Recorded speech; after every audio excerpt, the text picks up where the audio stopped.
Hello and welcome. Today we're going to dive into a huge topic, climate. It's something that shapes our entire world, from the food we eat to the places we call home. Now, I know it can seem super complicated, but don't worry. We're going to break it all down into really clear, easy-to-understand pieces. So, let's get right to it. So, here's the plan for our explainer. First up, we'll figure out what climate actually is. Then we'll take a quick tour of the world's different climate zones. After that, we'll look into what's causing our climate to change and what effects that's having. And finally, we'll explore how we can all respond to this challenge. All right, let's jump into our first section. People mix up weather and climate all the time. You've probably heard someone say something like, "It's freezing today, so much for global warming." But that's kind of like confusing one bad test score with your final grade for the whole year. So let's clear up the difference right now. Just think about it for a second. The weather today? Well, that's what's happening outside your window right now. Is it pouring rain? Is the sun shining? That's the weather. But the climate, where you live, that's a much, much bigger story. And that bigger story is what climate is all about. It's the average weather pattern in a place over many, many years.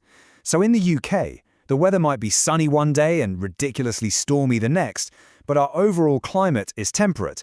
We expect cool, wet winters and warmer, but still pretty wet summers. A climate zone, then, is just a big area of the world that shares that same long-term story. Okay, so now that we've got a handle on what a climate zone is, let's go on a bit of a world tour and explore the incredible variety of them across our planet, from steamy rainforests to icy tundras. Take a look at this map. See all those different colored bands stretching across the globe? Each one represents a different climate zone. Those deep green areas hugging the equator, that's where you'll find the hot and wet equatorial zones. The bright orange bands, those are the hot deserts. And way, way up at the top and bottom in light blue, that's the cold tundra. Every color tells the story of a completely different kind of world. So let's just zoom in on a few of those. In equatorial climate, think of a rainforest. It's hot, it's humid, and it's wet pretty much all year long. A hot desert is the total opposite. Ridiculously hot and incredibly dry. And the tundra, well, that's all about intense cold with really long winters and very short summers. The big takeaway here is that these aren't just descriptions of the weather, they are the basic rules that shape all life in that area.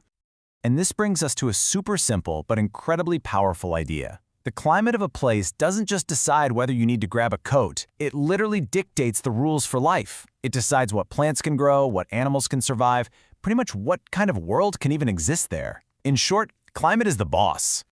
And here is a perfect example of what I mean. That hot, wet equatorial climate we just talked about, that's what makes a complex rainforest ecosystem possible.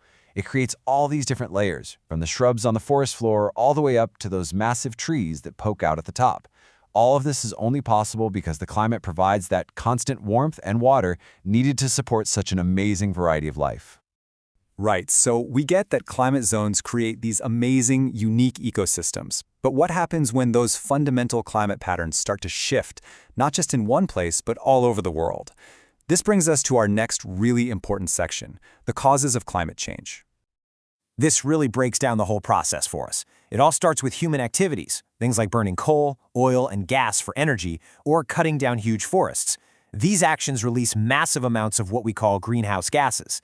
Now, these gases act like a sort of invisible blanket around the Earth, and they trap the sun's heat. So the more gas we pump out, the thicker that blanket gets, and the warmer our planet becomes.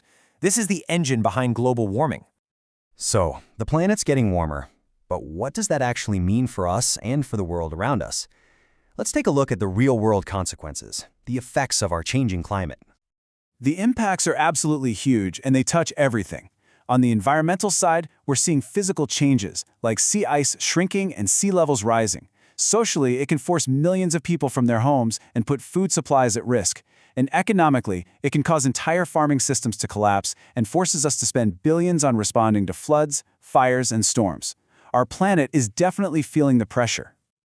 I know, that can all sound pretty scary, but this is not the end of the story. Humans are amazing at solving problems, so for our final section, let's look at how we are responding to this challenge and facing the future. Generally speaking, there are two main game plans. The first is called mitigation. You can think of this as trying to fix the root cause of the problem, so cutting down on greenhouse gases to make climate change less severe in the first place. The second is adaptation. This means we accept that some changes are already underway and we adjust how we live to cope with the new reality. So, what does this actually look like? Well, mitigation includes things like switching to solar and wind power, planting loads more trees to soak up carbon dioxide, and countries working together on agreements. Adaptation, on the other hand, is about practical stuff, like designing homes that can handle floods, or helping farmers switch to crops that can survive in a warmer world. The thing is, we absolutely need to do both. And that really brings us to the most important point of all. This isn't about some far-off future that we don't have to worry about. The choices we make and the actions we take right now are what will shape the climate for everyone to come. It's a massive responsibility for sure, but it's also a massive opportunity. So, after everything we've looked at today, from how climate creates a rainforest to the ways we can tackle its changes, it all really boils down to this one simple question: what part will you play?